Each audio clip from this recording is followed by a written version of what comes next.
guys, welcome back to rebuilding a Honda Forza part 8. Sorry in the delay, and it's been nearly 2 weeks now, hasn't it, thinking about it. So we have made progress. I don't know what you can see, I will change the camera around at the minute, but we are progressing. I will show you that. We have a special appearance today. I will show you such in a minute, but yeah, I hope everything's going all right for you guys. Yeah, I'm trying to think now how long we're going to probably be on it. We're still waiting on the clutch. If you've seen on the forum, obviously we're just having slight bearing issues at the dealership. But as soon as that's done, that'll be back, and I will focus a video on putting it back. So anyway, less of my face, let's get you from this tripod and show you around. Right, so let me zoom back for you. Here we are, excuse the lights. We are now at a stage where the loom is in, the engine is obviously in, it's tied in on the rear shocks, and we're slowly getting the front bracket back together. But if you also noticed, we have got the head bearing out. That's come at a price of many pounds for tools and sadly my finger. But let me show you this. I know it would have been easier probably on film to do it thingy, but it was so difficult. I can't even describe to try and show you that way. But anyway, let me see if I can stand you on the back of the bike. Right, so if you stay there, I'll try and show you. So try not, because this is greasy. So what we've got, yeah, if you can see me on wide angle. Obviously this is your yoke, your stem, and obviously your forks going to here. Now this obviously fits up through there and sticks out the top. Now on said thingy, sorry if it's a bit basically you've got this adjustment screw here that sits on the bottom of it. Let's see if I can put it back on. So basically that fits at the bottom, then you've got a big tight nut. Now when it comes to undoing it, this is known as a pin spanner or a C spanner. Now you are supposed to hold that onto there whilst your nut that sits on top, 32mm, you crack that loose. As soon as you crack the nut loose, undo the nut, this should be loose anyway, well, loose-ish. Obviously get hold of the bottom of the yoke. This is quite a stout piece, which is obvious. Undo said thing, pull that away, and from that point this whole yoke will drop down out the way, and you'll get rid of that. Now, horrible thing. So what I will now show you is what you will find. Other than a load of grease, right, I will show you exactly what we are dealing with. Let me make sure. So the bottom race I tapped out and I destroyed that one, but we're replacing it. So what we have is a top and bottom race. Now this race sits into there quite nicely. Now with a small amount of grease, it's about 5 grams of grease according to the book. These are your taper bearings, roller bearings, whatever. Now the big one sits in the bottom, that one, the smaller one, sits in the top. So basically it's just face down in grease into there like that, and then Obviously you've got a bit same race but a bit larger at the bottom here, and then that one. But also you do have on the yoke another one including dust seals. So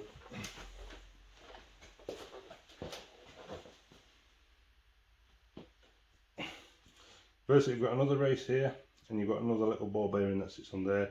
Then under there you've got two rubber dust seals.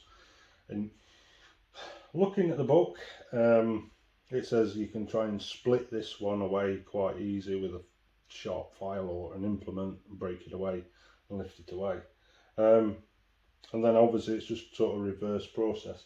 Now I am going to buy a bearing, not a bearing, it's like a race driver that basically fits in the cups that I've just shown you, and just so it just slots them in nicely, because this might not approve to everyone's taking, but my approach of removing these races, now the top one is not too bad. The bottom one gets a little bit stuck. I suppose it's due to all the stress of the shocks hammering it all the time.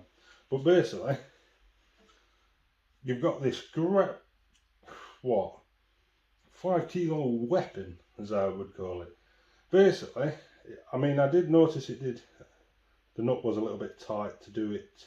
Well, I have marked it a little bit, so not the best idea, but basically what I did was I got hold of that, stuck it the opposite way around until I felt the bearing, whack, whack, whack, and in such way it come out, obviously broken. But obviously on installing, I want to make sure that that's done right, because obviously if I'm going to break that one's probably about 12 quid each. So yeah, hope that gives you a rough idea. The torque sequence again is sort of when everything's put together according to the book. The adjustment nut, you tighten it down tight with your hand and then back it off a quarter, and then tighten the main locking nut up slowly, so obviously the bearings can sit. And I will tell you right now whilst you're there, according to this book, let's have a look, shall we? Bear with me. Oh, right, so let's have a look, shall we? Cooling system, cylinder head, engine removal. Well, I think we've already done that one.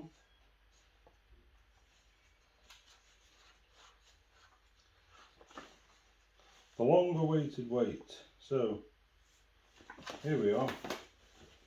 So I don't know what you will see. Let me see if I can look through the phone whilst looking at it. Let me just try and zoom you in a bit. Come on. Sorry guys. Right, so I'm going to stand behind the phone. So in your manual, that's what it's looking like. So you've got your dust seal, lower inner race, lower steering bearing, lower outer race, upper outer race, upper steering bearing, upper inner race. So you've obviously got that adjustment nut I told you about, and then your locking nut, which sits, as you can see right there, 74 Newton meters. And that's basically it. I will just give you a little synopsis of what it says. Following grease for steering base, lithium base multi-purpose, extreme pressure grease. Apply 3 to 5 grams of grease to dust seals, 3 to 5 grams per bearing of grease. Install the lower steering bearing onto the steering stem. Insert the steering stem into the steering head pipe, obviously the front of the frame, and install the following while holding the stem: the upper steering bearing, upper inner race, adjustment nut, and temporarily tighten it. Now obviously you need that pin spanner or some form of thing to undo it, but basically you would tighten the adjustment nut to the initial torque. So according to that little thing, that adjustment nut, the actual is 24.5. I will show you, because if I say it no one believes me without proof. So actual 20, indicated 17. Not 100% certain what that means. I mean, if you know a bit more. So basically, you will turn the steering stem left and right, lock to lock, several times to seat the bearings.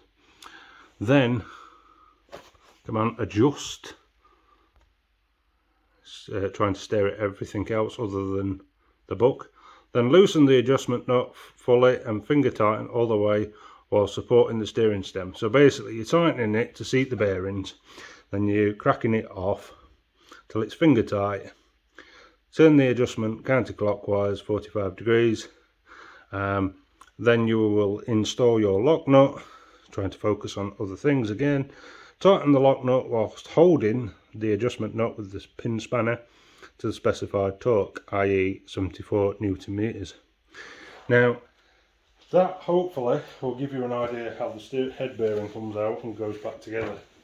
I'd like to see how many YouTubers will show you that without you going to the expense of spending £60 on a book. So that's how you basically install it.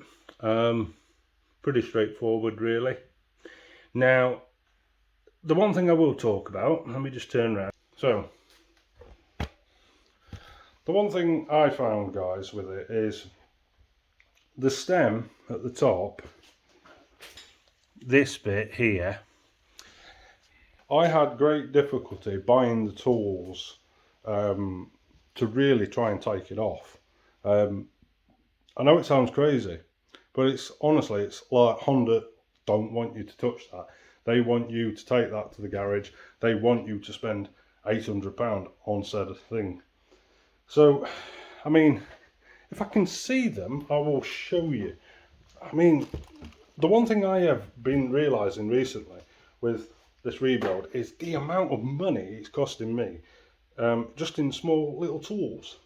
So I'll try and flick you around and I'll show you exactly what's what. So initially, for about £15 to £17, I bought this really long socket, 32mm, half-inch top, to try and fit onto the top of that nut, if you can imagine it being there. And there was just not enough depth. So again, waste of money. Ordered adjustable spanner, right? Look at this monster. Talk about getting your sizing wrong. Well, I certainly ain't found a nut big enough for this. You know, as crazy as it may seem, even before I put that back on, I did try that. It's probably just a bit overkill. I mean, I will change the camera around shortly and I'll show you the sheer size of that thing. It's 2 foot long. But obviously you've seen this pin spanner. That's initially what broke the camel's back. The standard 32mm ring spanner. I mean, that's more a 12 point, so it were a little bit awkward, but yeah, if you can imagine this pin spanner wedged in against that where your steering lock is, obviously that was tight against that. Put the nut onto there, like crack, and obviously 74 Newton meters is, it's not bad, but as I say, it did catch my finger. So I'm going to pause it here because my phone's dying, and I'll come back to you on the second part of the video. Oh, short introduction, as we were saying. Rita has made an appearance.